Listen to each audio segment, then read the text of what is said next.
Time is now 6 p.m. I'd like to welcome you to this meeting of the Granite Falls School Board. Please stand for the pledge of allegiance. I pledge allegiance to the flag of the United States of America and to the republic for which it stands, one nation, under God, indivisible, with liberty and justice for all. Like to hand it over to our superintendent, Dayton Geeslin, for our land acknowledgement. Thank you. We honor the first peoples of these lands by acknowledging that the area in which we gather is within the traditional territory of the Stillaguamish tribe of Indians. The Stillaguamish people have inhabited these lands and waters since time immemorial, and their descendants have remained in this territory to this day. The Stillaguamish people have continued to practice the traditional ways of their ancestors of fishing, hunting, and gathering. The Stillaguamish tribe has had these lands and cultural traditions passed on to them by their ancestors, who believe that everything has a spirit and that they are the caretakers of these lands and waters. Thank you. Present at tonight's meeting is our superintendent, Dana Geeslin, and board members, Director Bill Dane and Director Carl Carey, and myself, Director Carly Kincaid. And that brings us to item number 3A, board comments and reports. We have excusing Peter. Oh, yes, we need to excuse Peter and I make a motion to excuse Director Ledoux and Director Peter Gottner. I was like, what is his last name? Director Gottner. Motion has been made. Second. Second, all in favor? Aye. Aye. All righty. So 3A, board comments and reports. You want to start, Director Day? Well, yes. One of the things I'm really excited about is hearing all of the positive news of our wrestling team, our basketball teams, student participation, and then getting, a lot of energy going on with the BOTC going on right now. Amazing time for our schools. And I just want to say that I'm really glad to be in this position so I can enjoy it from this level of supporting our students. All right, Director Carey? Nothing really on comments. I'll talk about legislative update since I'm the legislative rep. So there's still we just passed a really good milestone in the legislature. It's called the House of Origin Policy Committee Cutoff. So basically all bills that failed to be adopted by their original House Policy Committee basically died. So was roughly about 1,800 bills. That's died down probably by 300 or 400 bills. So able to really start to focus on the things that are going to have the biggest impact for us for our priorities for special ed funding, MSOCs, and transportation. So there's another big cutoff that's coming on Friday, the February 28th. If a bill has a fiscal impact, and if it doesn't, if it's not voted out of that committee by February 28th, then that'll die. So at that point, we can really start to see if those bills that are going to increase those levels are going to have an impact to us. I will say that I was listening to the radio a couple of days ago, and there's a lot of talk in Olympia about the shortfall and how to address it and stuff like that. And I'll just say the Democratic Party released like a preliminary or hey, if we don't raise taxes, here's the potential impact to everyone. And they showed like I forget the percentage, but a significant decrease in funding for schools if they don't raise taxes. And again, I'm not making a political statement, but I just say that I like gasped. I was like, because I'm, obviously we're in a desperate need for more money in a situation where we got less money. Like I couldn't even fathom, right? Like that. And so like I had all of the panic and all of the anxiety, and I was like, okay, everything's going to work out, Carl. Just stay focused. So I'll feel a lot better as these cutoffs come, and we can really start to see if those bills that have that impact are still alive and moving forward. So that's all I've got, unless you guys have any good questions or anything. Sounds good. My comments tonight, I didn't prepare anything, and so when that happens, I kind of stutter over my words sometimes, but something that's been weighing on my mind. When I joined the school board, like Director Carey, I was voted in by the people of this community. And part of that, was in my campaigning and things like that, was talking to the people of the community, the parents of the community. And I promised to be a voice for the parents who didn't feel like they were being listened to, and just supporting parents as much as I could, being one myself. There seems to be this narrative going around the state and even beyond that parents don't seem to know what's best for their own children, and that the schools do and the districts do.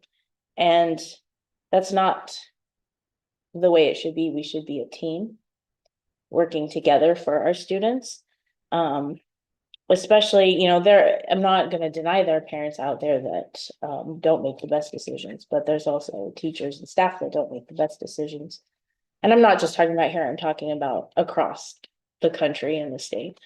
And so I just want to encourage everyone to work together, because we're in this for the students, and just kind of to erase that narrative that one is better than the other. Parents do know what's best for their kids, and so we need to work together as a team. So that's just what has been weighing on my mind lately, and that's all I wanted to say about that. So moving on. Item 4A, the high school student presentation.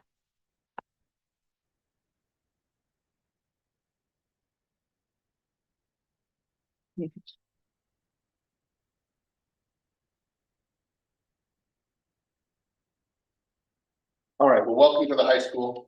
Tonight, Mr. Nicely is going to review our SIP, but before we get to our school improvement plan, we got to meet two of our outstanding high achieving freshmen who have taken this freshman year on and really bought into the class that they're going to be talking about, freshman success, different types of goal setting. Each one of them have a lesson that was already done in class. Why did we pick these two? Because they really enjoy public speaking, and they were the ones who had their hands up and said, let me do this. So no, they've been practicing. Freshman success, it's a class that every freshman takes. It focuses on organization, transition into high school, kind of start developing goals. Once they hit high school, life becomes real. And the classes that they take, the decisions that they make really affect more than just the day they're in. It affects the entire, it affects their entire life. And so we've seen really some good data, maybe not from the freshmen, but from the sophomores after they've completed the freshman success class with attendance and different grades and success on SBAC. And so you met our first presenter, Anna Selyson. The curriculum that they use is called School Connect, and it's module 2. And for after the lesson that they had, they'll be able to reflect on effects that technology has on their lives. Design a digital detox. We all know that kids are fully engulfed in digital world, and in chatting with kids, and maybe one that's up here, sometimes they're on their phone for like 12 hours a day, and just the effects that the dopamine has, and she's going to be talking about brain rot, and then just discuss social media and smartphone time management. Anna Sally, you go ahead.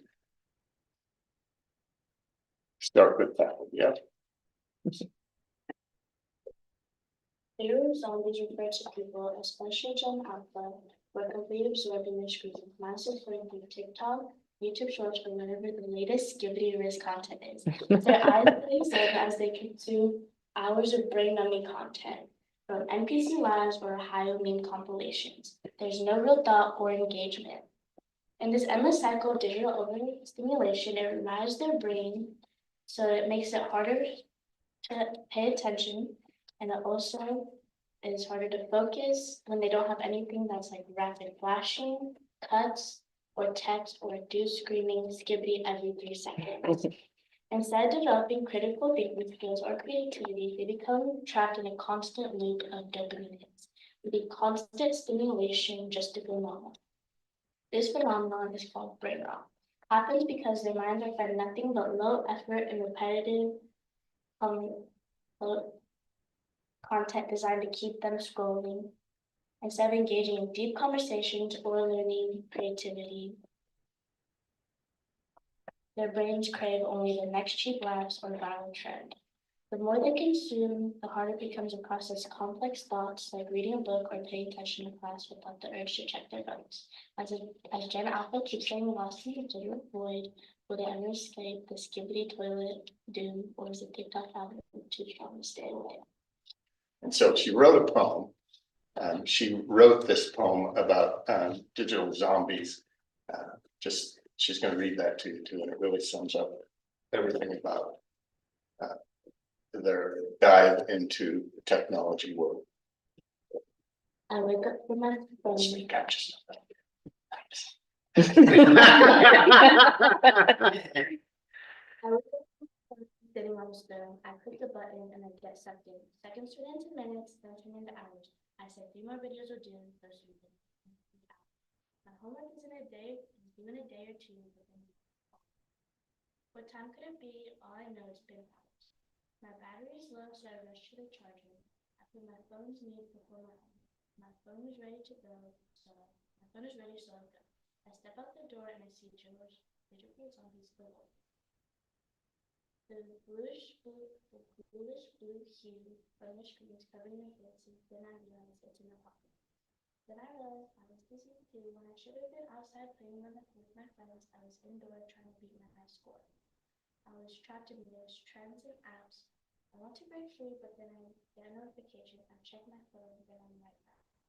I'm stuck and more hours have passed. I join the crowd.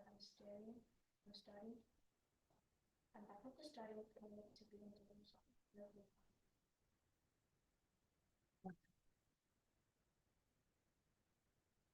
And this is what kids, they live with this every single day.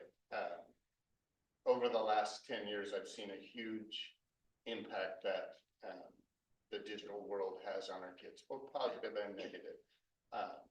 This year, we began removing phones from the classroom.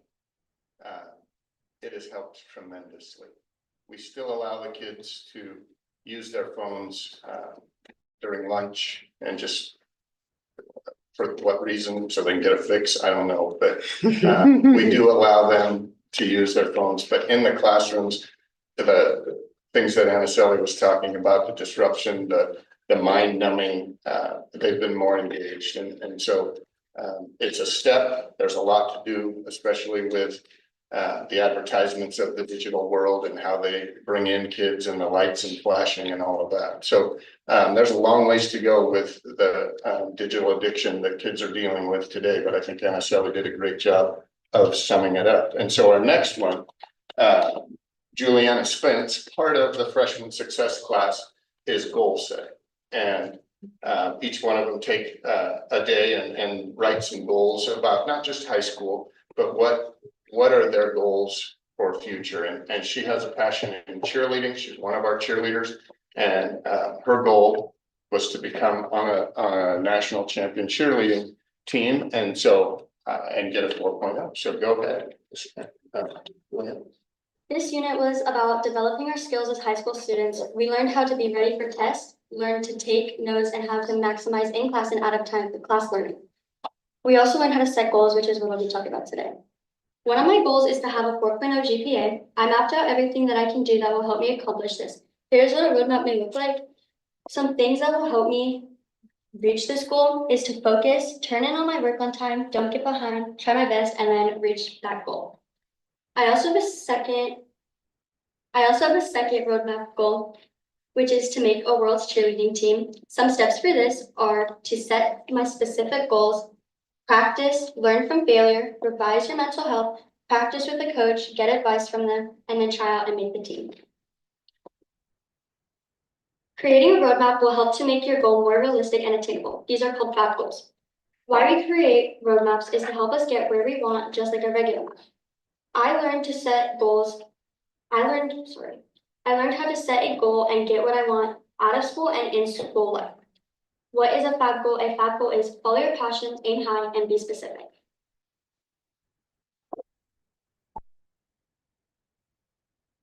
Students, they're in our Tiger Cabinet also, which is a group of students that we bring together once a month to kind of give our students voice. And so that kind of leadership at our school, I feel pretty good about the future of this high school. And you're going to see Mr. Nisley talk about some different things that we've achieved in high school academically. And we can see the starting of the growth. And when you have kids like this and some of our sophomores, juniors, and seniors that are really focused on not just themselves, but kind of a problem and trying to fix the problem. There's a lot of good things happening here at the high school and a lot of good growth that we've seen. So I'm going to turn it over to Mr. Nisley now, and he'll go through the entire. Mr. B, before we do, does the board have any questions for our students who presented? Questions? That's a lot of. I think you guys did a great job. Yeah, Yeah. I do too. I do too. Awesome. Yeah.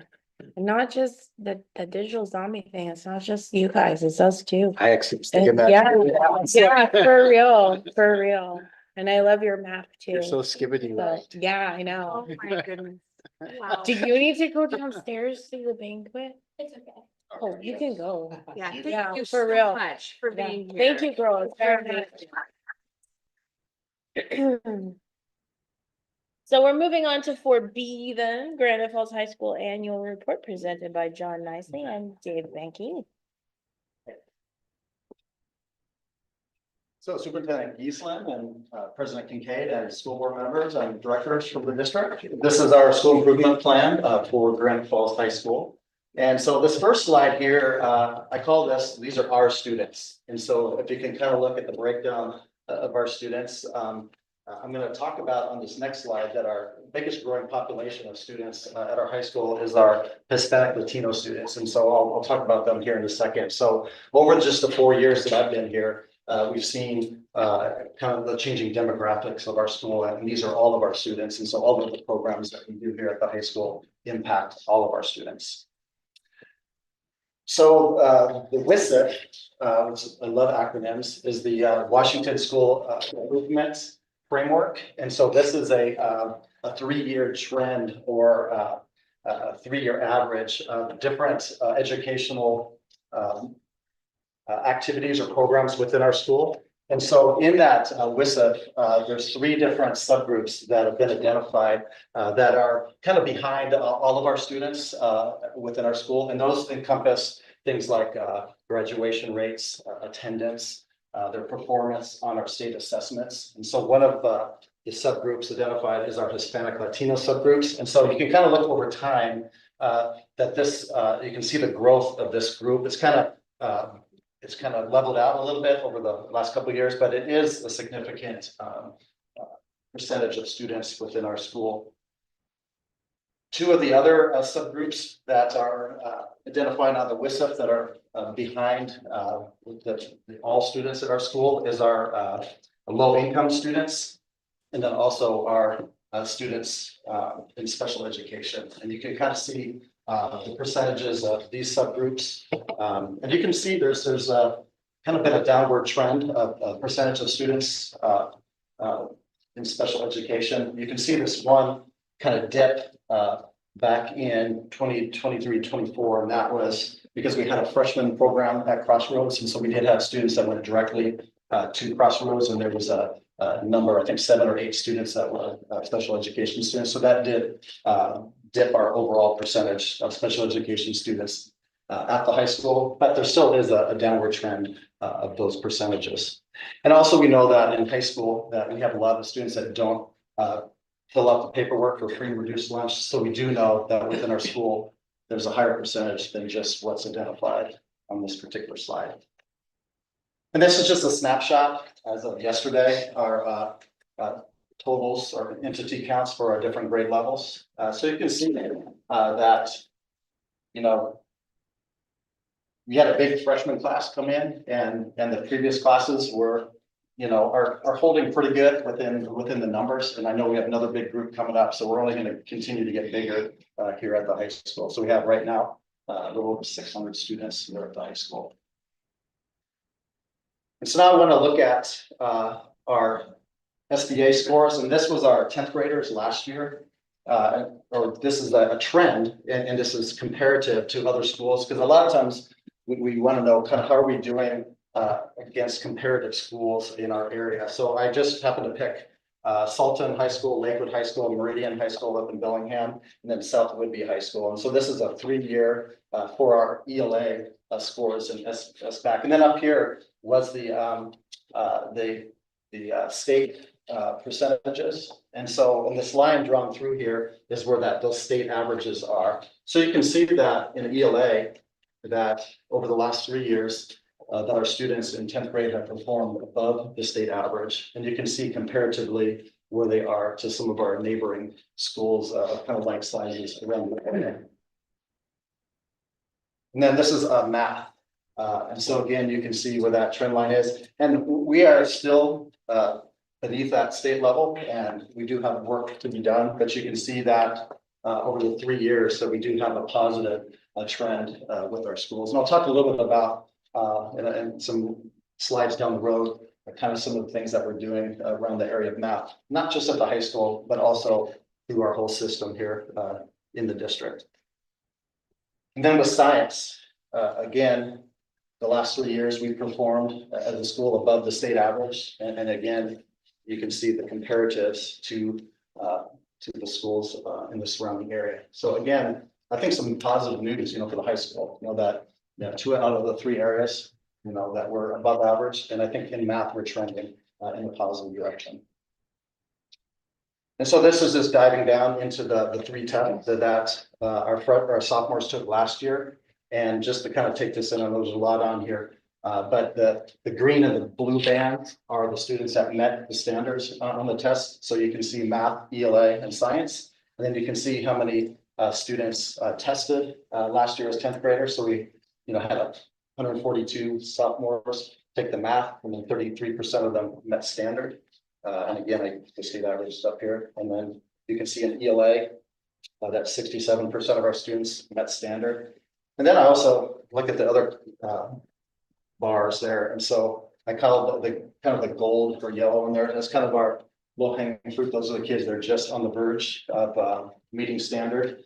And for example, last year, we had 75 juniors take the SBAC. So they took it a year after they had already taken it and maybe didn't meet standard the year before. And another 19 students met standard. So again, this is just a snapshot of a moment in time when the students were 10th graders. But if they don't pass, we do have them retake it in 11th grade and can have them take it again in 12th grade. And we do see, as kids are in math for more years at the high school, that more kids are passing the state assessment down the road. And so we do what's called MAP assessments. So this is our progress monitoring throughout the year. So we take the MAP assessment in the fall, winter, and the spring. So far we've taken it in the fall and the winter.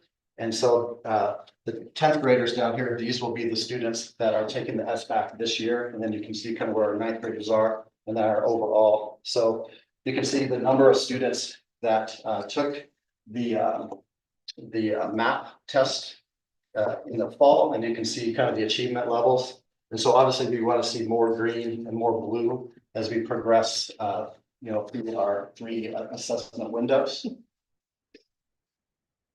And then this is math. And so I'm very encouraged by looking at our 10th graders. So already 45% of our sophomores have met their standard on the MAP growth. And there's some good correlation between how students perform on the MAP and how they'll perform on the SBAC when they take it in May.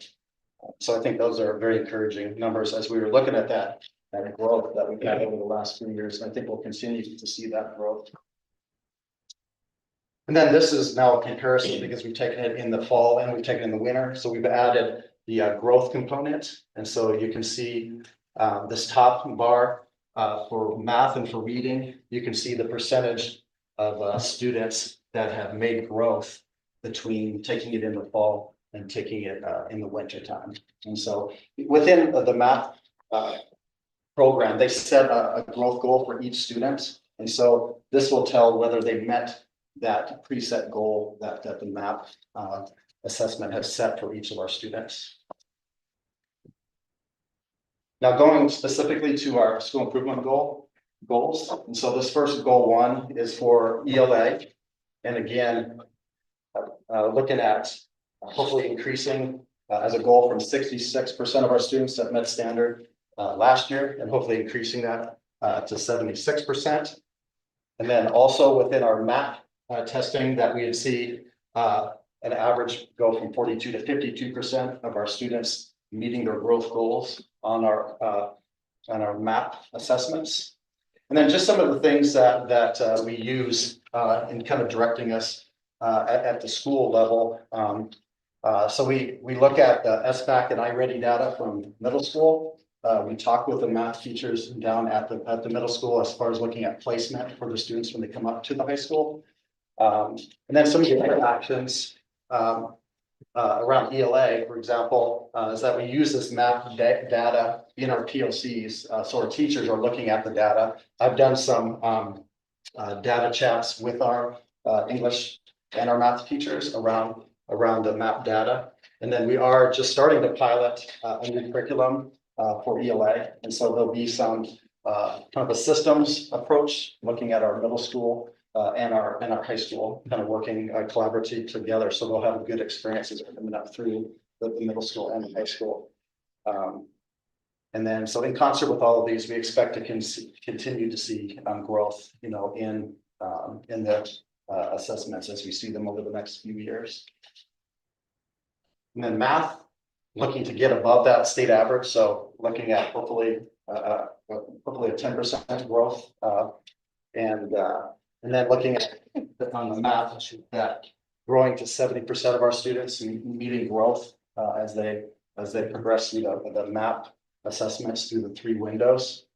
And then also again we talk with the math teachers down at the middle school. We look at the iReady data and look at the SBAC data. So for example, as we saw that growth over the last 3 years in math, when we looked at the 8th graders in all of those cohorts, we were doubling the percentage of students meeting standards. So for example, this last year, when we had 32% of our students meeting growth or meeting standard, when they're 8th graders, only 16% of them met standard. So just in 2 years, we doubled the number or percentage of students meeting standard. And so one of the things that I think is very significant is making sure that we hire certificated math teachers to teach math. And they've done a great job down at the middle school in hiring certificated math teachers. So hopefully we'll see over time that with certificated math teachers teaching our middle school students, and if we've been doubling the amount of students meeting standard just in 2 years, if they're coming to us even in a better place, then hopefully we can continue that momentum as they move on through high school. So I think that's a great step in the right direction as we look to get above that state average in math. And then with the 9th graders being on track to graduate. So if a student, because we're on 24 credits to graduate and we're on a 6-period day, a student doesn't have, if they fail 1 class, they're already off track to graduate. So we have to do something to make up that credit. And so, we're trying to get build to a goal of 65% of our freshmen passing all of their classes their freshman year, so they're on track to graduate. And so the previous back in 22-23, 6.3% of our freshmen passed all of their classes. So some of the things that we've done, as you've seen, the freshman success in classes is one thing that we've done. I think The Tiger Cabinet that Dr. Beaslins has put together, I think is, you know, collaboratively, our students coming together and telling us what we need to do to help them be more successful in school. And we have a Tiger period where on Wednesday, students can go and have 45 minutes to go get extra help from teachers within the school day. I think the curriculum, you know, the teachers, you know, being relationship driven, you know, building relationships with all of our students are all things that we can do to help all of our freshmen get off to a good start. We have our Tiger crew that does a great first day with all of our freshmen, getting them acclimated and getting them accepted into the school. So I think these are all things that will help our freshmen be successful. And then just parent and student involvement within this process. This is something that we need as a school to do a better job of. And so we're going to present the same plan to our booster club, also to our leadership class. I think Tiger Cabinet is another great place that we can continue to communicate what we're doing at the school. The student climate surveys with our students, and then other communications that we do at the high school. I send out a weekly communication out to parents through Tiger email news. I think we do a really good job with our Granite Falls High School social media, with our Facebook page, and getting a lot of information out about the school. And then our parent teacher conferences is a great opportunity for parents to come into the school and meet the teachers and have those conversations and help us know what we can do better as a school to help all of our students. And that's all I have. So any questions that you might have?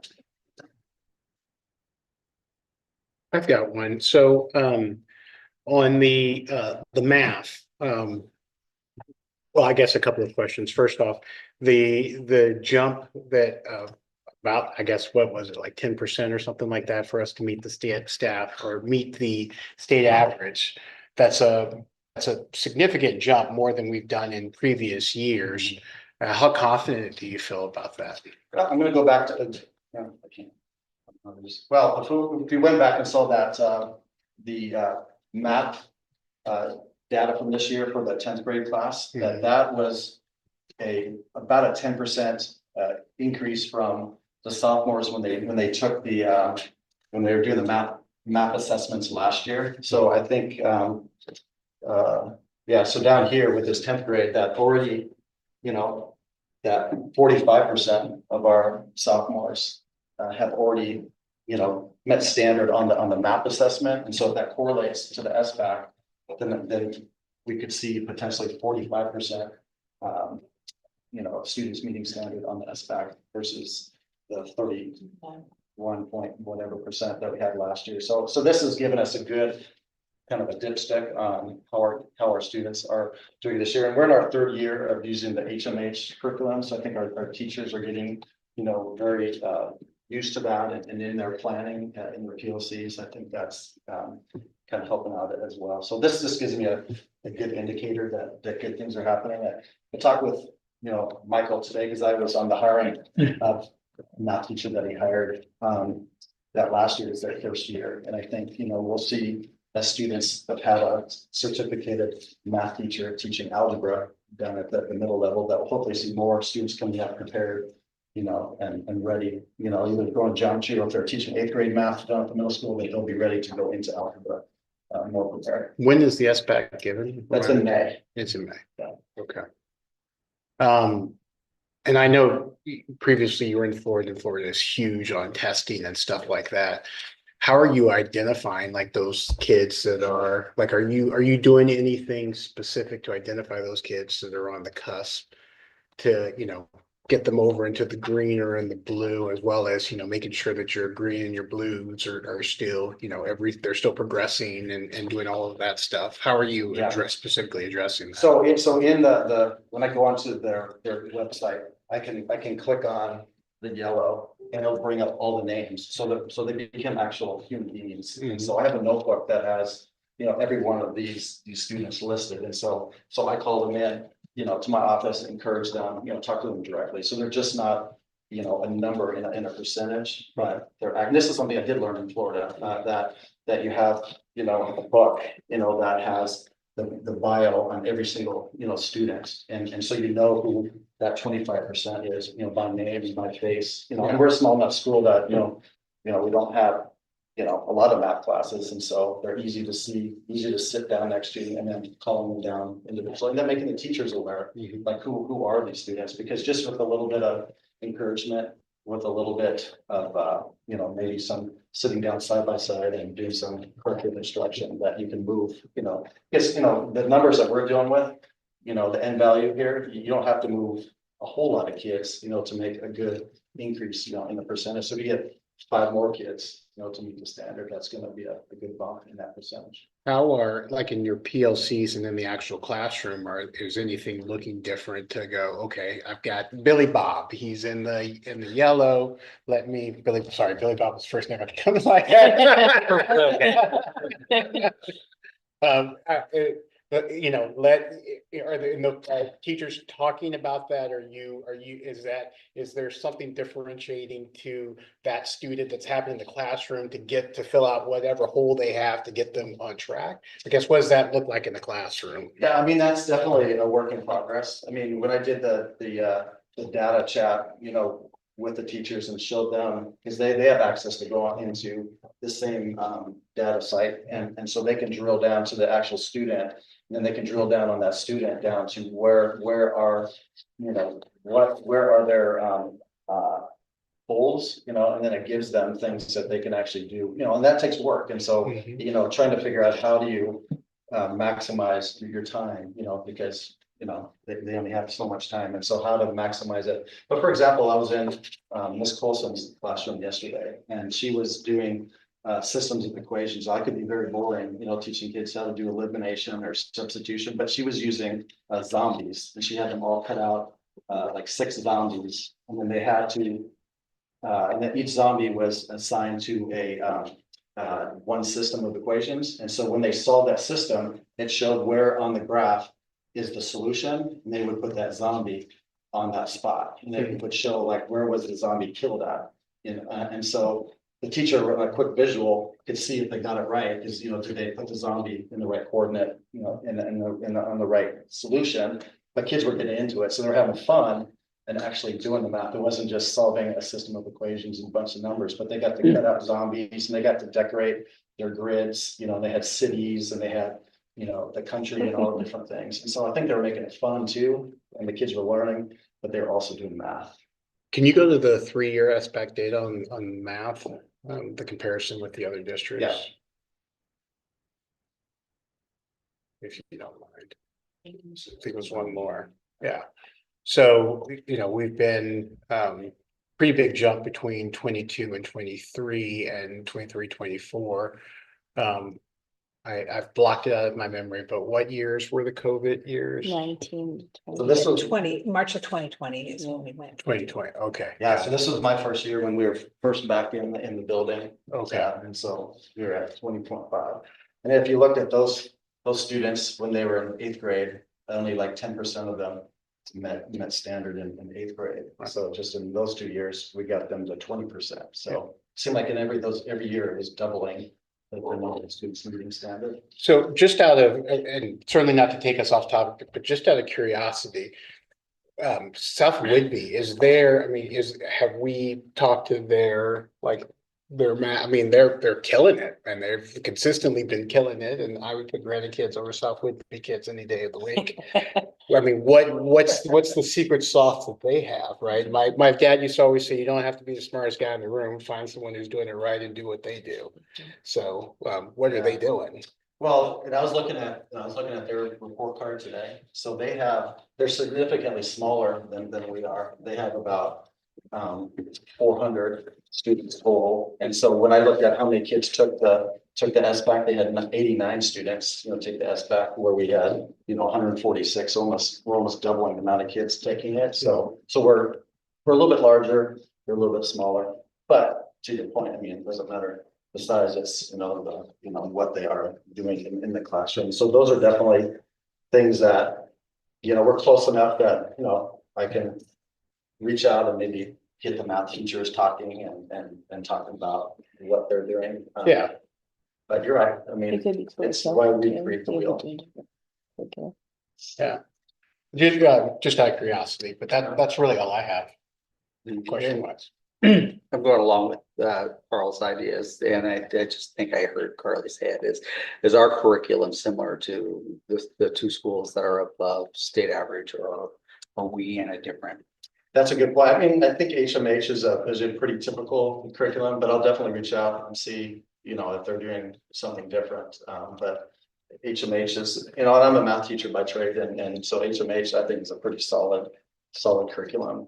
So Does it align with the SBAC pretty well? yes, It yeah, does. yeah. Okay.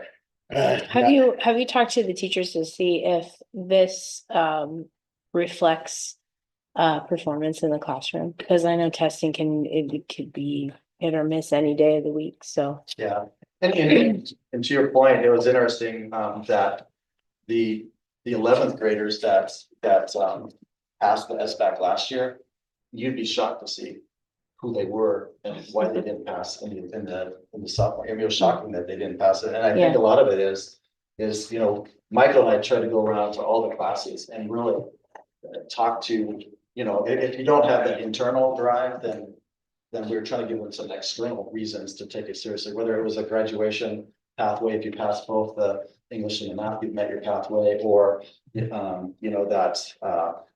you happen to fail a math class in your freshman, sophomore year, you can get credit back. I mean, so we're trying to give them a lot of reasons why to take this seriously. If they didn't just internally, when you have a test put in front of you to take it seriously. So trying to give them some more reasons to, when this test is put in front of you, because a lot of times if they don't really see the reason, it's just another test, and they don't see that goes in the grade book or whatever, they kind of struggle with that. So we're gonna do that again this year, go around, and last year we did an assembly. I brought in kind of a motivational speaker that had a tough life coming up, and he played in the NFL and had a hard road to the NFL, and the kids really got into it, and I think that helped. It was just kind of a moment in time right before they took the test to hopefully get them all excited around taking the test. So just also trying to pull out just gimmicks too, that for the test itself, to make them take it seriously.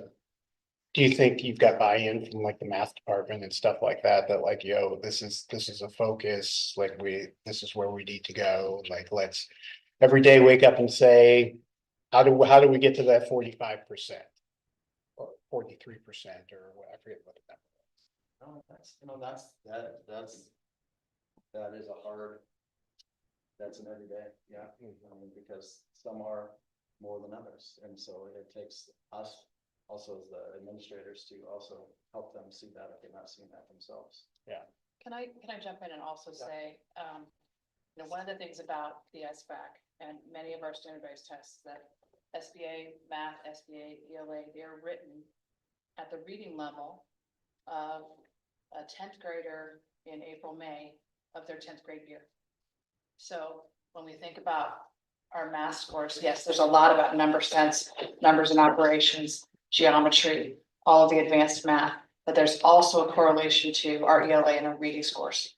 So because the literacy piece, the reading piece is the great equalizer. Carly knows this, just meeting her in her classroom. It is a great accessory, to create access to, in order to really access the assessment. So I think it's really important to keep that in mind. Can you go back to ELA for a sec, John?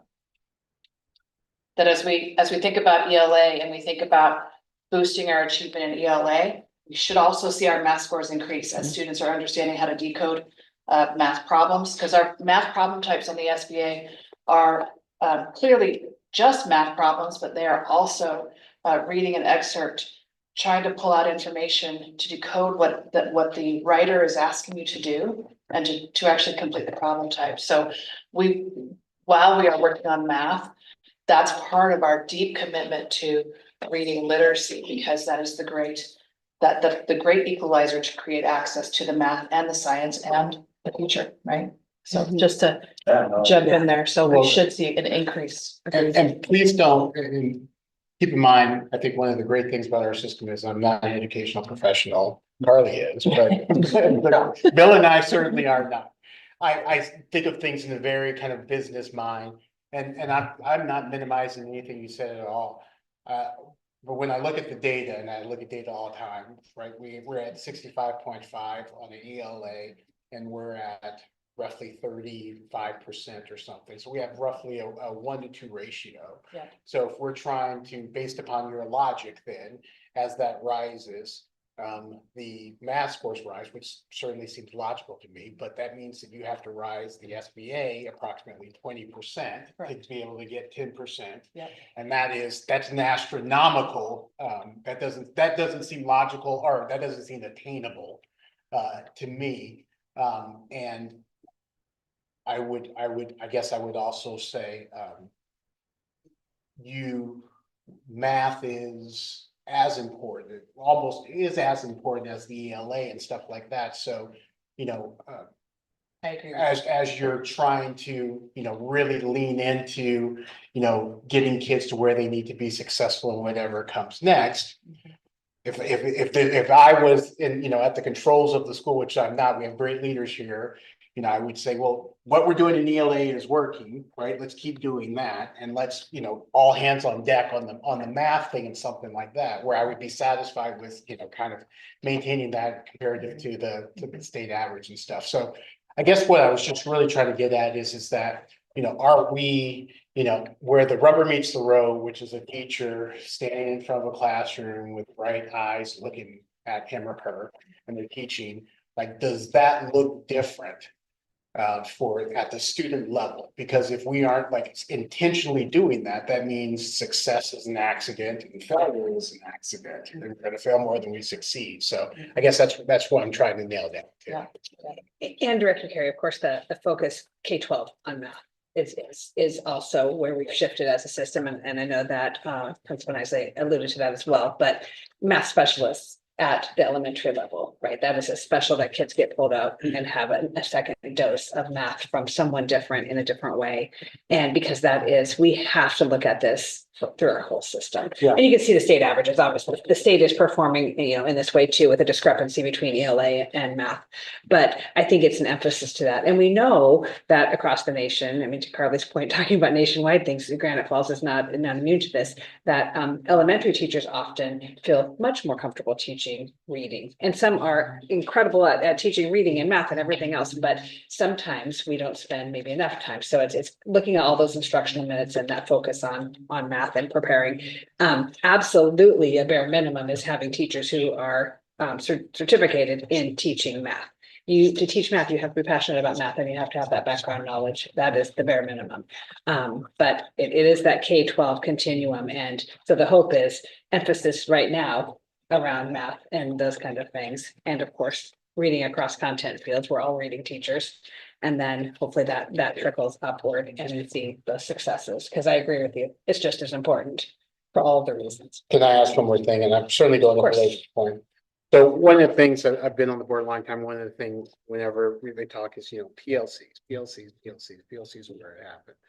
So, I know we have early release for PLCs. We have, teacher planning, we have all of these things related to like get teachers in a room, looking at data, leaning into the student level. How do I get to, I'm not gonna say Billy Bob, let's say Joe John this time, okay?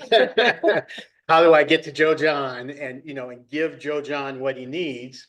And one of the things I've asked, and this is actually bigger than you mentioned, I've asked constantly, is I'm still unclear at what's happening in those PLCs that's really getting to the student level. Not saying it's not happening, but I guess I've always been unclear. And it seems like this is a perfect situation to go, okay, we are close. Things are looking good. Like does that get down to the classroom and look different for those students individually so that they get what they need so that those scores go? Mm-hmm. Because if not, it's an accident, right? Like if I throw a ball up, sometimes I'll catch it, sometimes I won't, right? But if I learn how to catch, if I'm taught how to catch, right, then I will catch it 9 times out of 10. We made the comment about South Whidbey, and it's like, yeah, that's where you dive in. There's not really a secret sauce. We know what works. Yeah. I mean, the research from Hattie is very, very clear. Teacher efficacy, strong curriculum and material. I mean, doing the work every single day. So we know what works. It is the magic is in the classroom. The magic is in the relationship with the adult and our students. and making sure they have the right materials in their hands. And then that PLC is time to come together and say, gosh, this isn't working, or how do we calibrate, or how are we doing this, and really learning from each other. Every time I walk into a teacher's classroom, I learn something. I get better as an educator, and I generally think, wish I would have thought of that when I was in the classroom, right? 'Cause there's some great things happening. So I think that's that time for teachers to be able to collaborate and work together. We have administrators involved in that also, and those kind of things, but it also rests on data. What our data is telling us is X, and we need to do these next things. To your point, what kids aren't at standard, and what are we doing about it?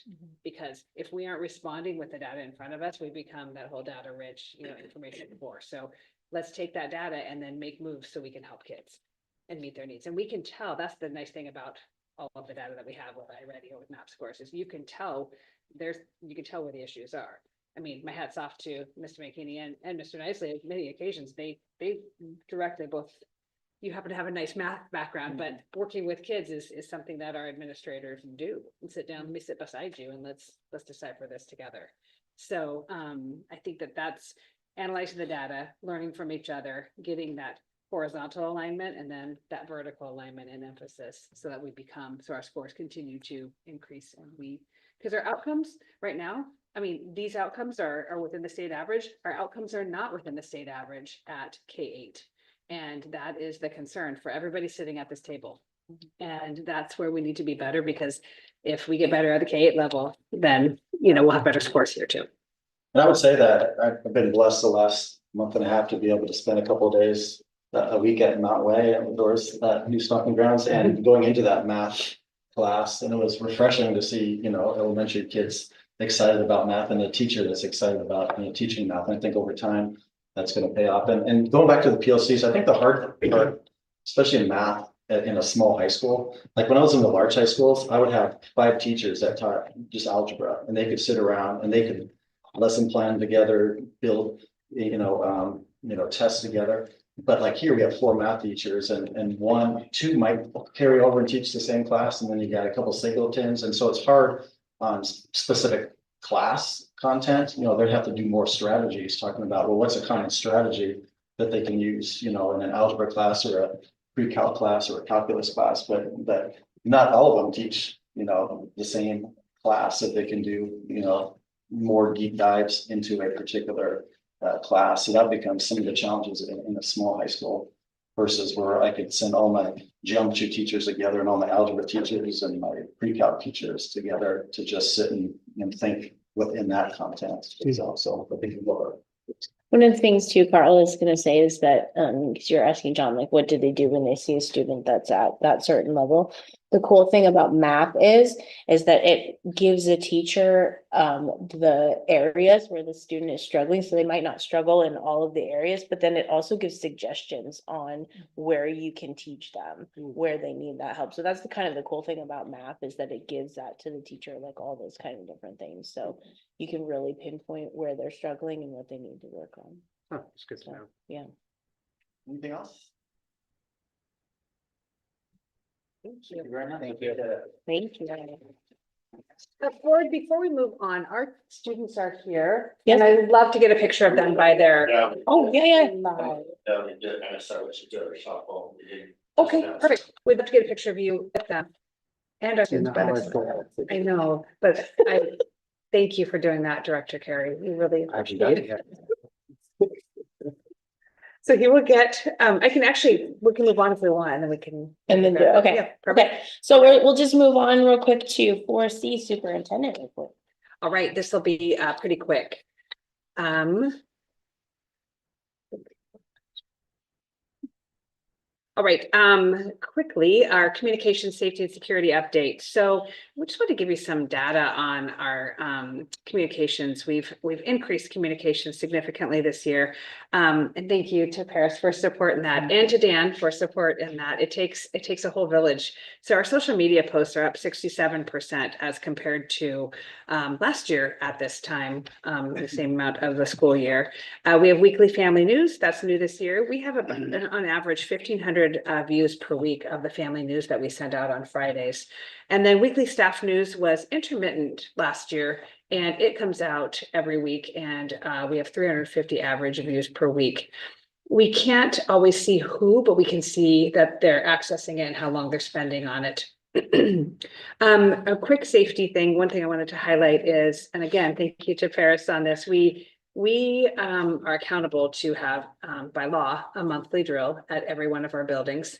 All of our buildings are requiring those safety drills. Paris has a reminder on the calendar for all of our building principals, and when they have not, then I reach out to them and they either hold the drill or get the report to us immediately. And they have to be a variety of drills. We've talked about that before, but it's important that we're able to practice those things as we've worked with EMS and that, so we have that going well. I would like to introduce our interim principal, De La Cruz. She is sitting behind us with Dora. Thank you for being here. We are so excited to have her. And she comes to us from the Snohomish School District. She has just a wealth of background in elementary teaching. She's a passionate educator, and a huge thank you to the Snohomish School District for releasing her from her contract so she could come to Granite Falls. They knew that we had a need, and their cabinet was incredibly supportive in saying, no, we know Granite Falls has a principal that's out and needs to be supported. So we are super excited to have her. Her contract is in the consent agenda, and she has been here for a couple of days doing some work. So we're really excited to have you on board. Welcome. No, Mountain Way is super excited to have her also. Oh, perfect. Let's do it.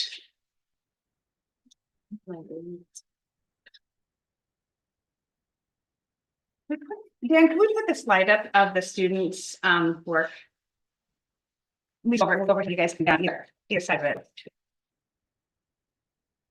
That's another one? Wherever, you can stand next to. Yes. We just squat right in the middle. I hate pictures. Maybe like a Seinfeld pose. 2, 3, taking a few. All right, thank you so much. I really appreciate it. We told you at some point you had a chair, so thank you. Thank you, Dan. Oh, it's.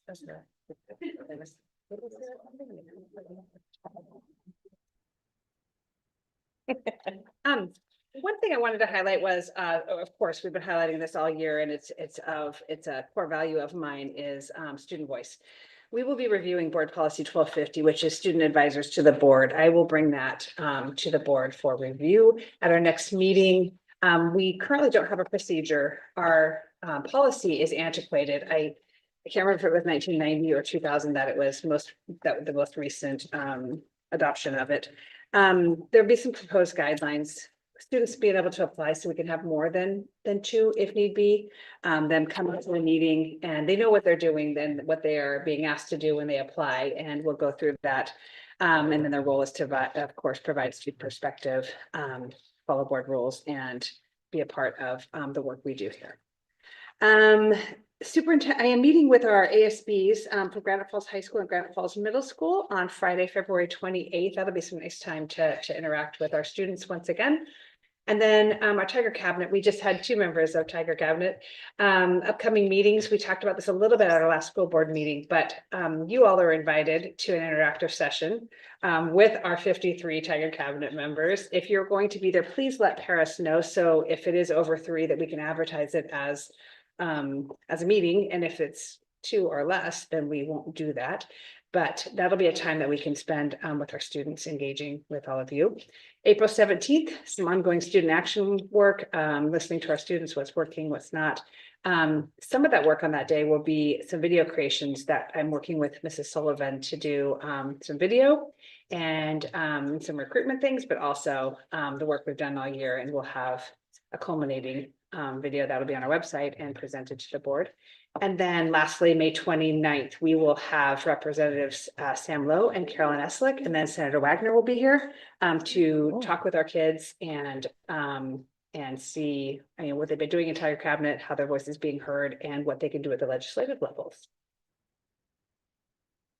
Lastly, we have some upcoming events. As Mr. McKinney mentioned, we have finished up some winter sports. I think he sent that in an email on Sunday. Spring sports are starting next week. Granite Falls Middle School is wrapping up some of their winter sports. Empty Bowls has been rescheduled to March 15th. One thing that's happening right now at Granite Falls High School is the Battle of the Classes. And if you haven't had a chance to engage or be a part of any of that, I ask you to do so. It is such a cool event. I was able to come last year. I'd been hired maybe, I don't know, a few days before or something. And we had a volleyball game last night. First of all, the volleyball was decent. I was kind of surprised. I was like, okay, these boys can play. And then tomorrow night is flag football and Saturday night is the main event. Our students do such an incredible job. That's a picture from last night with my awesome sideways photography. But it is, the students are wearing their class colors. They get to keep that class color the whole time that they're going. I loved when Mr. B told me about it last year. And it's that bridging that gap between winter and spring, which can be a nice, kind of a long, time in between. And it's just this really cool, there's spirit days, there's other competitions. The decorations are fantastic. The energy of our students is amazing. And the freshmen almost beat the seniors last night in volleyball. It was going to be the upset of the century. But then it happened. So, are you a sophomore? Sophomore, okay.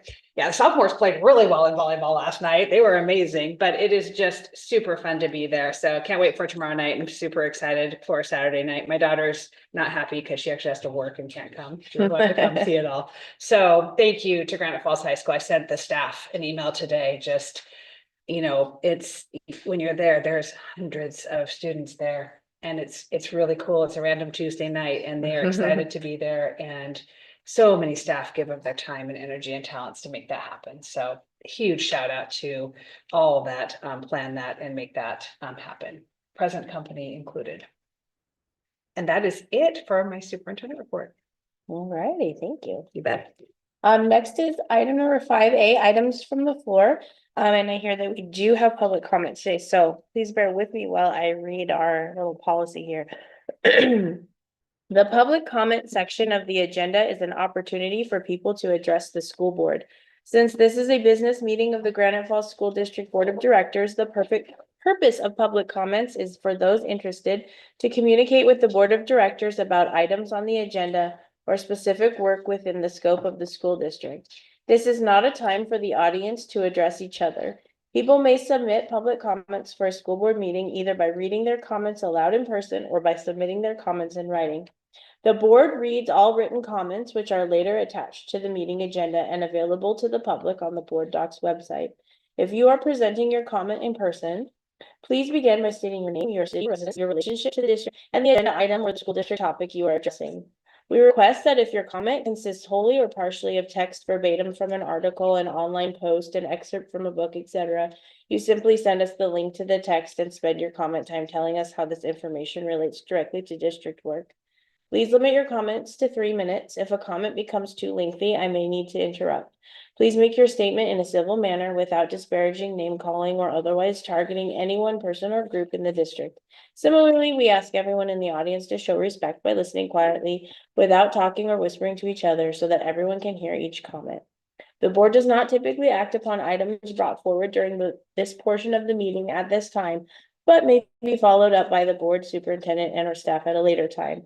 The board also accepts comments and questions at any time through email. We read each email we receive and appreciate the time and effort it takes for those who write them. So, welcome. Hi, my name's Marcy. I'm Sophia Hammond's stepmom. And I had the pleasure of talking to the superintendent last Friday of an issue that we've been having since the beginning of the school year with her math teacher at the time. She basically was teaching herself geometry, getting told that she needs to go ask a student for help. When she went to him, he had ripped up her schoolwork saying, you have to redo this. The other one was her IEP. I emailed him because her IEP accommodations weren't being met. And I got a reply, well, I normally focus on the normal kids, not the IEP kids. So I had gone to her counselor and she had told me, well, in order to transfer out of that class, I have to rearrange her whole schedule. She had come to me upset that she did her schoolwork, handed it to him. The next day, she's like, you know, why did I get a 0? I turned it in. He said he didn't get it, made a comment to her about another teacher's dog, and then maybe you shouldn't be eating around your dog and they wouldn't eat your homework. I don't lose things. That's when I had emailed Mr. B saying, hey, this is a bigger issue. And then I also reached out to the superintendent. I know she had reached out to you guys. I just wanted to kind of say what my side of everything is, and if you guys had any questions.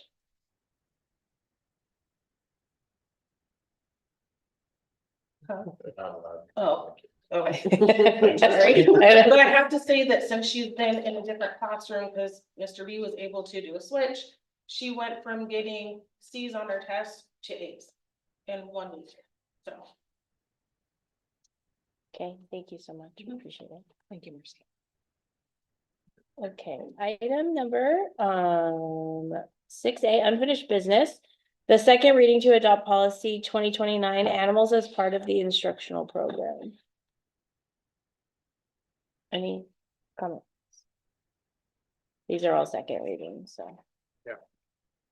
I don't have any. I'm good. Is there a motion? I make a motion that we accept the second reading to adopt policy 2029 animals as part of the instructional program. Second. Motion has been made and seconded. All in favor? Aye.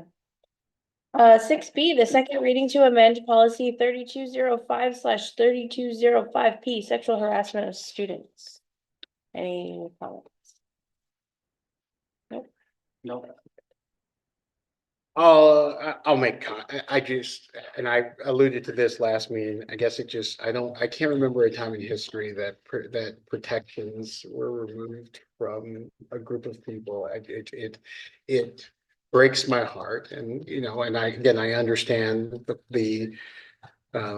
the system that we lived in, as far as, right, my authority is part of 1/5 of, and extends only as far as this building, and this isn't coming from us, and it's a recommendation from WASDA, but I guess when I signed up for this board, I never thought, one day I'm going to approve removing protections from people. I'm going to move the bar back instead of forward, and it feels extremely surreal and disappointing. And, you know, there's a lot of positive things that we do as board members and things we get to see and be a part of. And this would not be one of them, these next policies. So that's my 2 cents. Anything else? No? Okay. Well, I will make a motion then that we pass the second reading to amend policy 3205/3205P, sexual harassment of students. Second. The motion has been made and seconded. All in favor? Aye. Okay, item number 6C, the second reading to amend policy 3211P, gender inclusive schools. I have a discussion on this. So just out of curiosity, Superintendent Geisling, so we as a board don't approve procedure, we approve policy. So I guess, why are we approving a procedure? We do policy, we do the what, and you do the how. So is this something that we need to approve? Let me look really quick. Hold on.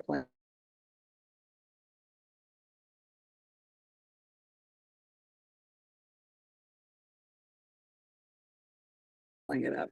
Is there a policy? 1 second, it's coming. Sorry to. I believe because we're reverting, it was just the procedure that was changed the last time. So when we go back and look at like a lot of the model, like the model procedure, the 3211P was the only piece that was changed. So, I mean, Then it's just for your information. Yeah, the super, Yeah. so then I would contend that we don't vote on it, because technically you can change procedure without an act of the board. That's just for information on, then you're absolutely correct, Director Carey. Okay, so then, since we're on this, is it okay if I move to remove this from the Yes. agenda? I move to remove the second reading to amend procedure 3211P gender inclusive schools from the agenda. Second. All in favor? Aye. Aye. Okay. Moving to 6D, second reading to amend policy 5011P, sexual harassment of district staff prohibited. Any discussion? No? Okay. Then I will make a motion that we approve the second reading to amend policy 5011P, sexual harassment of district staff prohibited. Second. All in favor? Aye. Aye. All right. That moves us on to the consent agenda, and if there. Well, new business. Oh, sorry, I skipped that one because I said nothing. Item number 7A, new business, there is none. Moving on to item number 8, the consent agenda. Is there any Is there- additions that aren't on this agenda? No, but there was 4 added later today. I don't know if you all got a chance to look at it. Also, they're not on this, they were on board docs. Yeah, they're on the board. Okay, so yeah, then I move to accept the consent agenda with the additions provided in board docs. Okay, Second. okay, it is unanimous, the consent agenda. Well, then Was I it? gotta vote on Oh, it. I gotta vote, oh, I say, aye. Okay, all in favor? Aye. Aye, okay, so with that, we will move on. It is 7:11 PM and that closes our meeting of the Grand